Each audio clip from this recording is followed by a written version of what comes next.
Tingkat pengangguran terbuka melesat dalam setahun.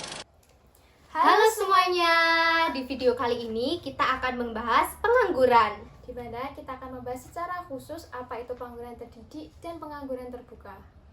Apa itu pengangguran terdidik dan terbuka? Hal itu bisa terjadi. Apa dampaknya bagi masyarakat? Yuk kita bahas satu persatu. Definisi pengangguran terbuka. Pengangguran terbuka adalah kondisi di mana seseorang yang berada dalam angkatan kerja tidak memiliki pekerjaan dan sedang aktif mencari pekerjaan. Menurut data Badan Pusat Statistik, tingkat pengangguran terbuka di Indonesia pada tahun 2024 mencapai 4,8%. Angka ini mengalami penurunan dari Februari tahun 2023 bahkan menjadi yang terendah dalam 5 tahun terakhir. Sementara itu, penyebab pengangguran terbuka disebabkan oleh beberapa faktor, di antaranya yang pertama yaitu kurangnya lapangan kerja, yaitu ketika jumlah pencari kerja lebih banyak daripada jumlah lapangan kerja yang tersedia. Yang kedua, resesi ekonomi, di mana kondisi ekonomi yang lesu menyebabkan perusahaan mengurangi tenaga kerja. Yang ketiga yaitu perubahan struktural dalam ekonomi, di mana perubahan dalam sektor ekonomi yang mengurangi permintaan untuk pekerjaan tertentu. Definisi pengangguran terdidik. Pengangguran terdidik adalah pengangguran yang terjadi pada individu yang memiliki pendidikan tinggi tetapi tidak bisa mendapatkan pekerjaan yang sesuai dengan kualifikasi mereka.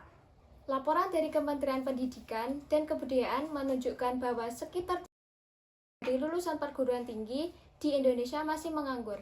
Angka ini menunjukkan peningkatan dari tahun sebelumnya. Menurut penelitian dari World Bank, pengangguran terdidik cenderung lebih tinggi di negara-negara berkembang dibandingkan dengan negara-negara maju. Pengangguran terdidik biasanya disebabkan oleh yang pertama, mismatch keterampilan, di mana keterampilan yang dimiliki tidak sesuai dengan kebutuhan pasar kerja.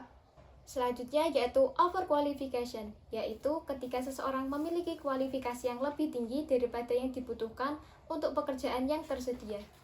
Yang ketiga, kurangnya kesempatan magang atau pengalaman kerja, di mana banyak lulusan baru yang tidak memiliki pengalaman kerja yang cukup untuk memenuhi syarat pekerjaan tertentu.